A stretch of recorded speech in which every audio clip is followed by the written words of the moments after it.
고교학점제가 적용된 이후에 우리 아이들의 입시는 어떻게 준비하는 것이 좋은가? 여기에 대해서 여러분하고 좀 살펴볼 필요가 있는데요. 일단 대학은 공부하는 곳이면 분명합니다. 맞죠? 만약 우리 아이가 취업을 원했다면 특성화 고등학교나 마이스터 고등학교를 다니고 졸업한 이후 취업을 하는 게 맞는 거예요. 그런데 대학은 결국 무엇인가 자기의 전문성을 위해서 학업을 해야 된다는 전제 조건이 있기 때문에 대학을 갈 때 성적이 안 좋은데 좋은 대학을 간다. 이건 불가능해요. 그래서 입시의 핵심은 성적입니다. 근데 중요한 게 뭐냐면 지금은 인공지능의 시대, 빅데이터의 시대, 제가 좀 싫어하지만 좀 쉽게 설명드리면 4차 산업혁명의 시대잖아요. 자, 이런 초연결 시대가 됐을 때 우리 아이들이 대학에서 배웠던 그 내용을 특히 남자애들 같은 경우에는 대학에서 공부하고 중간에 군대 갔다 오고 다시 대학에서 학업하다 졸업하면 7년 전에 배운 과목들이 있을 거 아니에요. 그래서 대학에서 배운 내용을 갖고 사회에 딱 나갔을 때 이미 사회는 대학에서 배웠던 교육의 지식을 뛰어넘는 또 다른 진보가 이루어져 있을 가능성이 크잖아요. 그래서 지금 현재 기업에서 학생을 뽑을 때, 대학 졸업자를 뽑을 때 성적이 우수한 아이도 뽑지만 더 중요하게 생각하는 건 뭐냐면 역량이라고 하는 관점이에요. 그래서 지금 대학에서도 학생을 뽑을 때 성적이 우수한 아이를 뽑는 게 중요하지만 더 중요한 건 내가 알고 있는 지식을 내 삶에 갖다 쓸 수 있는 역량이라고 하는 관점을 함께 고려해서 우수한 일을 뽑으려 하는 거예요. 왜냐하면 고등학교 때 그런 성적과 역량을 갖춘 애를 대학에 뽑아서 잘 교육시키면 기업에 취직할 때 성적과 역량을 같이 돋보이게 해서 취업이 가능하고 이러한 것들이 대학의 발전에 도움이 되기 때문에 그런 거거든요. 그래서 이미 사회는 지식만 갖고 있는 아이를 원하는 게 아니라 지식과 지식을 활용할 수 있는 역량이 있는 학생을 뽑는 방향으로 바뀌어 있어요. 그래서 대학의 입시도 성적과 역량이라고 하는 두 개의 축을 함께 준비해야 됩니다. 그러면 성적이 중요합니까? 역량이 중요합니까? 여러 가지 이견이 있겠지만 결론은 성적이 중요해요. 왜냐하면 성적이 있고 나서 역량이 의미가 있는 거지 머리에 비어 있는데 뭔가 활동만 열심히 한다고 해서 그 역량의 퀄리티가 좋아질 수는 없거든요. 그래서 대학은 무조건 성적을 중요하게 생각합니다.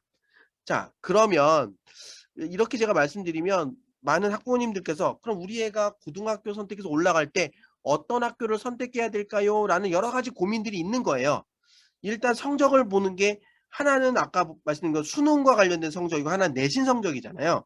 그래서 지금 기본적으로 고등학교를 선택할 때 아이들에게는 두 가지 옵션이 있는 거예요. 하나는 내신 따기 쉬운 학교와 하나는 내신 따기는 어렵지만 우수한 아이들이 모여 있어서 수능이라고 하는 전국 단위 시험을 볼 때 우수한 평가를 받을 수 있는 가능성, 즉 학교, 학업 분위기가 좋은 학교, 이 두 개의 학교 중에 어떤 학교를 선택할 것이냐의 고민이 있고 당연히 거기에 내가 갖고 있는 내신에 역량이라고 하는 부분을 더해서 학생부 종합전형으로 지원하겠다 하는 그런 것들은 어느 쪽이나 다 마찬가지인 거예요.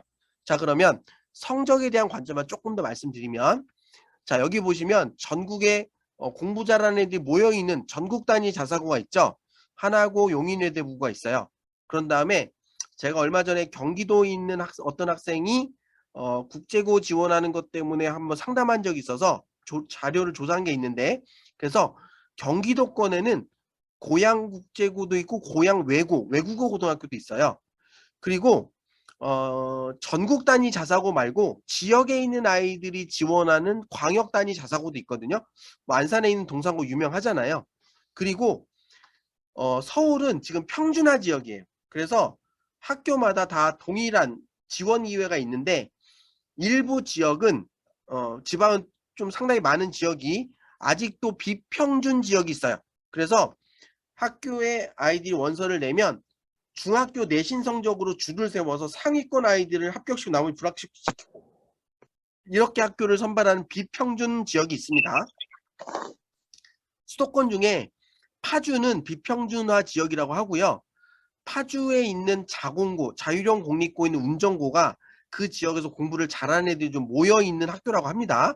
그리고 부천고는 과거에 이 비평준 지역일 때 굉장히 명문 학교였는데 그 부천 자체가 평준화가 되어 있고요. 그래서 지역에서는 아직도 부천고를 꽤 높게 쳐주지만 평준화된 일반고에 속한 학교예요. 자, 이 학교에 만약에 우리 아이가 이 학교를 갔다. 그랬을 때 우리 아이가 어느 정도 성적을 받을 수 있을까를 고민할 수 있잖아요. 그러면 현재 고등학교 체계에서는 초6 이전의 아이들, 그러니까 현재 중3, 중2, 중1은 대학을 갈 때 1등급에서 9등급 상대평가 성적으로 대학을 가는 거고요. 현재 초6인 아이들은 절대평가 중심이 된 성적으로 간다고 했잖아요. 자, 그럼 상대평가 받을 때 1등급은 상위 4%예요. 자, 2등급은 상위 4.1%부터 11%까지예요. 3등급은 11.1%부터 23%까지가 3등급이에요. 4등급은 23.1%에서 40%가 4등급이에요.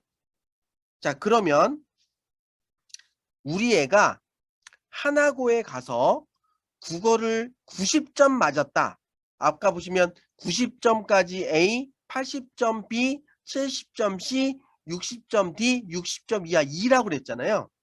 그래서 하나고에 가서 국어를 90점 받았다. 그러면 상위 26.2%일 거 아니에요. 여기가 90점이 여기가 끝이니까. 그럼 몇 등급이죠? 23%까지가 3등급, 23% 이하에서 40%가 4등급이잖아요. 그래서 하나고 가서 국어를 90점 맞으면 얘는 4등급이 되는 거예요. 자, 근데 용인외대 국어 보세요. 용인외대 국어 가서 90점 맞으면 79.2. 그러면 하위 20%잖아요. 그러면 얘는 몇 등급이냐면 7등급이 되는 거예요. 어마어마하죠. 그래서 각 학교에 과목당 평균과 표준 편차를 보면 그 학교가 공부를 잘하는 학교인지 좀 못하는 학교인지 대충 알 수 있는 게 뭐냐면 공부 잘하는 학교는 일단 평균이 높아요. 왜냐면 아이들이 다 공부를 잘하는 게 평균이 높겠죠. 그리고 표준 편차의 개념이 뭐냐면 평균으로부터 아이들이 얼마나 멀리 떨어져서 분포하는가 하는 거거든요. 그러니까 공부 잘하는 애들은 다닥다닥 붙어 있겠죠. 용인외대 보고 보세요. 평균이 국영수 평균이 다 90점이 넘는데 표준 편차가 4에서 8 사이죠. 그러니까 다 거의 몰려 있는 거예요. 그러니까 용인외대 부고에서 어떤 과목이든 90점을 넘으면 막 7등급 나오는 과목이 있는 거잖아요. 자, 근데 요런 분포가 점점 학교가 내려가면 내려갈수록 평균은 낮아지고 표준 편차는 커지죠. 그래서 부천고 옛날에 명문이었지만 지금 이런 학교랑 비교를 해보면 국영수의 평균이 60점대, 50점대에서 표준 편차가 20까지 벌어져 있잖아요. 이게 지역에 있는 일반고 대부분이 이런 모습이거든요. 그러니까 우리 애가 공부를 좀 한다. 그런데 전국 단위 자사고를 갈까 일반고를 갈까라는 고민을 할 때 그 학교에 이런 점수 분포를 학교 알림이라고 하는 사이트에 가면 이 분포를 보실 수가 있어요. 이 봤을 때 이 학교가 공부를 잘하는 애들이 모여서 내신 따기 어려운 학교구나 쉬운 학교구나 이런 것들을 느낄 수 있는 거죠. 자, 그래서 일단 대학에 진학할 때 수시 관점으로 본다면 사실 이런 그 일반고에 가서 전교 1등이나 상위권으로 들어가서 거기서 학교장 추천을 받거나 선생님의 관리를 잘 받아 대학 가는 것도 좋은 방법이에요. 그리고 아까 보여드린 것처럼 하나고나 용인외대 부고처럼 아예 교육과정에 자율권을 갖고 아이들에게 많은 선택의 폭을 딱 준다면 대학도 알아요. 이 학교 평균이 높고 표준 편차가 되게 작고 그 학교의 교육과정이 다른 일반과 다르구나. 얘 특별한 학교 다녔구나 라고 해서 학생부 종합 관점에서는 이런 학교 나온 아이들도 나름 구분이 가죠. 대학교에서 좋은 평가를 해줄 거예요. 그런데 문제는 뭐냐면 학생부 교과 전형, 예를 들어 내신을 정량평가해서 가는 전형을 선택하고 싶다면 이런 학교 가면 90점 맞아 뒤로 확 밀리잖아요. 제가 여기 보여드린 건 뭐냐면, 자, 제가 국어에서 90점 맞으면 아까 7등급이라고 했잖아요. 그럼 내가 용인외대국어에서 국어 과목에 1등급 받으려면 내가 몇 점 정도 받아야 돼요? 이런 궁금증이 있을 수 있잖아요. 그래서 용인외대국어 아이들의 성적이 정규 분포는 아닐 거예요. 우리 여러분 수학 시간에 정규 분포 이렇게 배웠잖아요. 자, 모르셔도 요거 그냥 듣고 넘어가 주세요. 그래서 용인외대국어 아이들의 점수가 이런 정규 분포는 아니겠지만 정규 분포라고 가정한다면 평균과 표준 편차를 알면 대략 몇 점 정도가 1등급이다 이걸 알 수가 있어요. 그래서 이걸 환산해 보면 대충 99점이 1등급, 97등이 2등급이래요. 그러니까 쉽게 다 맞아야 1등급, 하나 틀리면 2등급. 예를 들어 영어 보세요. 평균이 91이고 7.6으로 벌어져 있는데 얘네들 중에 내가 1등급 받으면 어떻게 돼요? 100점 맞아도 2등급이죠. 왜요? 만점자가 많으니까요. 그래서 하나 틀리면 3등급으로 밀릴 수도 있다. 그러니까 꼭 실제로 이렇다가 아니에요. 이 학교를 추정해 보면 정규 분포라고 추정하면 이 정도의 내신 경쟁이 치열하다. 이런 것들을 좀 아시고 학교 선택을 하고 아이들과 이런 내용들을 공유하면서 선택할 필요가 있다. 그래서 이런 내신이 치열한 학교를 갈 때는 학생부 교과 전형은 아예 염두에 두지 않고 학생부 종합 전형과 논술 전형 또는 정시를 목표로 대학을 가려고 하는 학생들이 선택하는 학교가 이런 학교고요. 이렇게 보통 지역에서 내신 따기가 조금 상대적으로 수월한 학교를 간다고 하는 것은 학생부 교과 전형과 여기에서 내가 학생부를 관리해서 학생부 종합 전형으로 대학을 가겠다. 약간 수시의 교과와 종합 중심으로 대학을 가겠다 하는 전략을 갖고 가는 학교가 이런 학교다. 이런 것들을 여러분들이 좀 이해하시고 학교 선택을 하는 게 중요할 것 같고요. 자, 두 번째. 자, 그럼 성적은 이미 결정이 됐어요. 자, 내가 어떤 학교를 선택했든지 모두 1등급 받아서 뭐 이렇게 서울대를 갈 수 있는 내신이 되는 아이도 있고, 나 성적 잘 받을 줄 알고 갔는데 5등급 까는 애들도 있을 수 있어요. 근데 어쨌든 내가 성적이 결정됐다면 이제 입시의 중요한 또 하나의 축은 역량이라고 했잖아요. 자, 그래서 역량의 관점으로 우리 어떤 준비를 해야 될지 한번 살펴볼게요.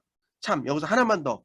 여러분, 자, 이제 남은 시간은 제가 역량에 대한 관점으로 모든 것들을 집중할 텐데요. 자, 그러면 우리 아이가 성적을 잘 받기 위해서 도대체 어떻게 해야 할까요? 어떻게 하면 우리 아이가 성적을 잘 받을 수 있을까요? 네, 간단히 정리하면, 여러분들 이 강의를 추천해준 우리 원장님께서 운영하신 학원에 열심히 다니시면 성적이 쑥쑥 올라갈 겁니다.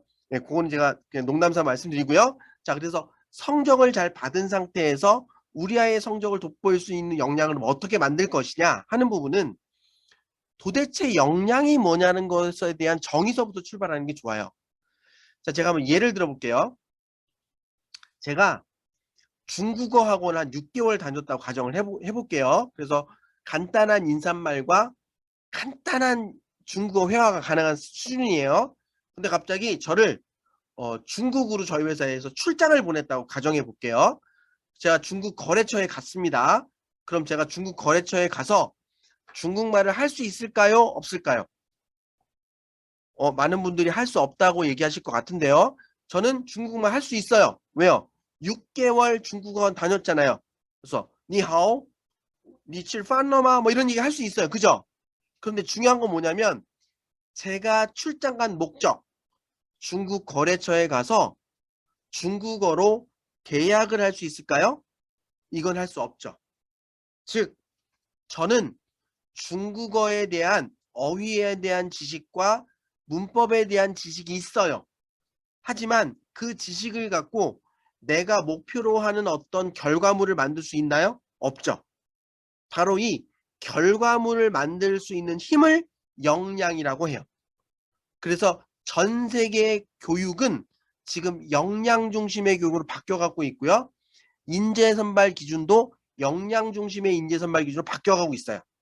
그래서 OECD가 이 역량이라고 하는 의미를, 개념을 교육적으로 정의했는데 그걸 뭐라고 하냐면 복잡한 요구를 충족시키기 위해 중국 거래처에 가서 계약을 따오라는 요구를 충족시키기 위해 그 계약과 관련된 지식, 기능, 태도와 가치를 동원하는 능력, 역량. 자, 다시요.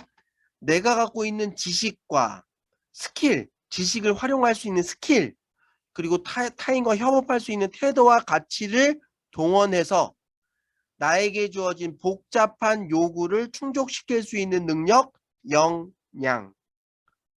그러다 보니까 학교에서 진행되는 내신, 사지선다, 오지선다형, 단답형의 객관식 수능으로서는 아이들이 알고 있는 암기되고 이해된 지식을 평가할 수는 있지만 그 지식을 적용하고 응용해서 문제를 해결할 수 있는 역량은 확인할 수가 없는 거예요.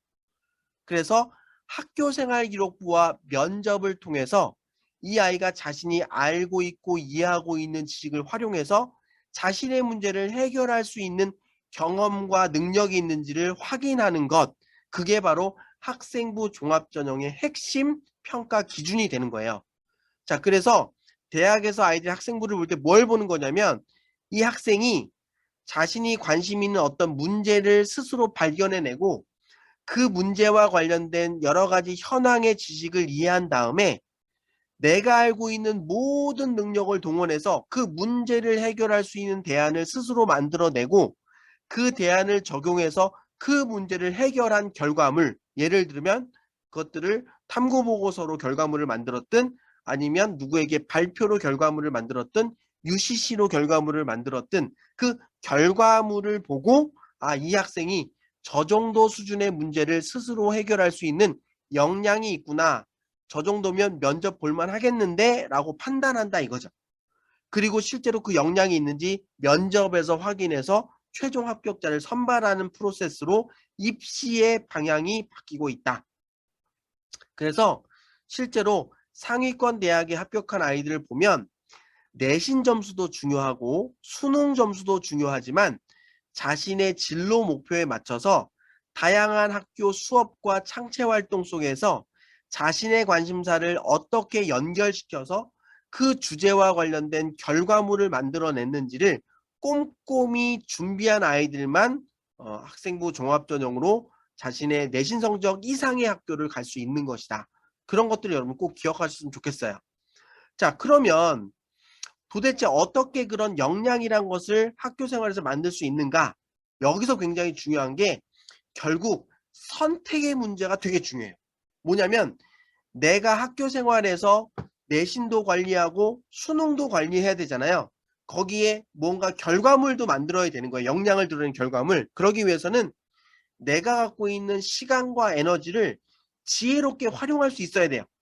그래서 내가 앞으로 전공할 그 전공과 관련된 활동으로 자신의 에너지를 집중해야만 그 내가 배우고 싶은 그 대학의 그 전공 교수가 인정할 수 있을 만한 역량의 수준으로 자기의 결과물을 만들 수 있거든요. 그래서 역량을 준비한다는 것은 결국 자기의 힘과 에너지를 집중할 수 있는 방향의 선택과 선택한 방향에서 의미 있는 결과물을 만들어낸 도전의 과정이 꼭 필요한 거예요. 자, 그래서요. 여러분들 이런 선택과 도전의 기회를 학교 안에서 많이 만들어주고 있어요. 그리고 그런 기회를 만들어주는 걸 현행 그러니까 교육 체계 속에서는 우리 아이들의 진로 교육을 확대하고 있습니다 라고 얘기하고 있어요. 왜 갑자기 뚱딴지같이 진로 교육이냐? 학부모님들 고등학교 다니실 때요. 고2 때 왜 문과 또는 이과 선택하셨어요? 그 성적 때문에 그러셨나요? 자, 여러분 고등학교 졸업하고 대학 가실 때 왜 그 전공 선택하셨을까요? 그것도 이유가 있으시겠죠? 자, 여러분 대학 졸업하고 첫 직장 왜 거기 들어가셨어요? 그것도 이유가 있으시겠죠? 그 어렵게 들어간 직장 왜 때려치셨죠? 자, 제가 무슨 말씀 드리는 거냐면 여러분이 살아오면서 중간중간 경험했던 아주 중요한 의사결정의 순간이 있었죠. 그리고 그런 선택의 결과가 지금 나의 모습 아닌가 하는 거예요. 자, 이걸 잘 이해하시면 앞으로 내가 살아가면서 할 굵직한 선택, 그게 바로 나의 5년 뒤의 모습이고 10년 뒤의 모습 아닐까요? 그래서 진로 교육이라고 하는 것은 내 앞에 어떤 선택의 기회가 주어졌을 때 나를 중심으로 합리적인 의사결정을 하는 연습을 시켜주는 것이 진로 교육의 핵심 내용이에요.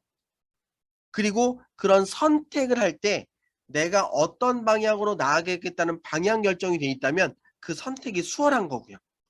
그래서 지금 초, 중, 고 모두 진로 교육을 확대하겠습니다라고 하는 그런 정책의 방향은 아이들에게 선택의 기회를 많이 주고요. 그 선택의 기회에서 성적도 중요하지만 어떤 결과물을 만드는 경험을 학교 안에서 많이 시켜주겠습니다 하는 의미로 진로 교육을 확대하고 있습니다라고 얘기하는 거예요. 대표적으로 중학교 때는 자유학기제가 그런 거고요. 자유학기제가 되면 뭐 주제선택활동, 예술체육활동, 동아리활동, 진로탐색활동처럼 학생들에게 고르라는 선택기가 엄청 많아요. 그런 다음에 이때 성적에 대한 부담 없이 내가 선택한 그 활동 속에서 어떤 결과물을 만드는 경험들을 많이 시켜줍니다. 그래서 자신이 좋아하고 잘하는 분야를 그러니까 스스로 깨우치게 하고 그런 방향에 맞춰 앞으로 중학교, 고등학교 생활을 일관성 있게 살아가길 수 있는 기회를 주는 것, 그게 자유학기제고요. 그런 경험을 통해서 고등학교 관련 지금까지 제가 말씀드린 것처럼 고교 학점제라는 제도를 통해서 내가 앞으로 배울 전공과 관련 관계에 있는 과목들을 선택해서 그 과목에서 성적 관리도 필요하지만 의미 있는 결과물을 만들고 그 결과물을 학생부에 담아서 학생부 종합전형으로 역량을 평가받아서 대학에 갈 수 있는 그런 제도들을 만들어 놓고 있는 것이 현재 교육 정책의 큰 방향이다. 그리고 이게 바로 입시에 대한 준비 과정이다. 이걸 꼭 기억하시면 좋겠고요. 그런데 문제는 뭐냐면 작년에 조사한 연구 결과 발표인데요. 현재 고등학교에 다니는 아이들에게 진로에 대해서 결정 언제 했습니까? 라고 물어봤더니 고등학교 올라오기 전에 결정한 아이들이 대략 35%, 고등학교 1학년 때 결정한 아이들이 42%, 고등학교 1학년 이후에 결정한 아이들이 한 22% 정도 된다는 거예요. 그런데 내가 학교생활 기록부에 역량을 담아 놓을 수 있는 기회가 언제가 있냐면 1학년 1학기 때부터 3학년 1학기 때까지 5학기예요. 그런데 1학년 때 진로를 그나마 빨리 결정하면 좋은데 1학년 말에 결정했다면 이미 5개 학기 중에 2개 학기가 지난 이후부터 뭔가 역량의 결과물을 만들 수 있는 거잖아요. 좀 늦어 보이죠? 그래서 지금의 입시는 고등학교 들어가기 전에 얼마나 명확한 진로를 결정하고 올라가고 이때부터 학교 생활에서 의미 있는 결과물을 차곡차곡 만들기 시작하느냐에 따라서 학생부 종합전형의 가능성이 급격하게 달라진다. 그래서 어떤 애가 똑같은 내신 4등급이지만 어떤 애는 그 4등급을 갖고 여러 가지 역량과 관련 활동을 덧붙여서 인서울을 도전하는 애가 있고 어떤 아이들은 그런 학생부 관리가 전혀 안 돼 있기 때문에 4등급이란 성적으로 천안권 대학을 가는 그런 극명한 차이가 나타날 수 있다. 그래서 여러분들이 우리 아이들, 지금 이 강의를 듣는 대부분의 아이들은 초등학교 고학년이거나 중학교 다니는 학생들일 텐데요. 고등학교에 올라가기 전에 자신이 어떤 방향으로 진로를 결정할지 나름의 결정, 잠정적인 결정, 바뀌어도 상관없는데 결정을 하고 올라가는 것과 아무것도 결정하지 않은 상태에서 여기저기 떠돌아다니는 건 완전히 다른 것이다. 이 부분을 꼭 말씀드리고 싶습니다. 그래서 우리 아이들의 진로에 대한 고민들, 그것들을 해결하고 고등학교 올라가는 우리 아이들이 됐으면 좋겠습니다.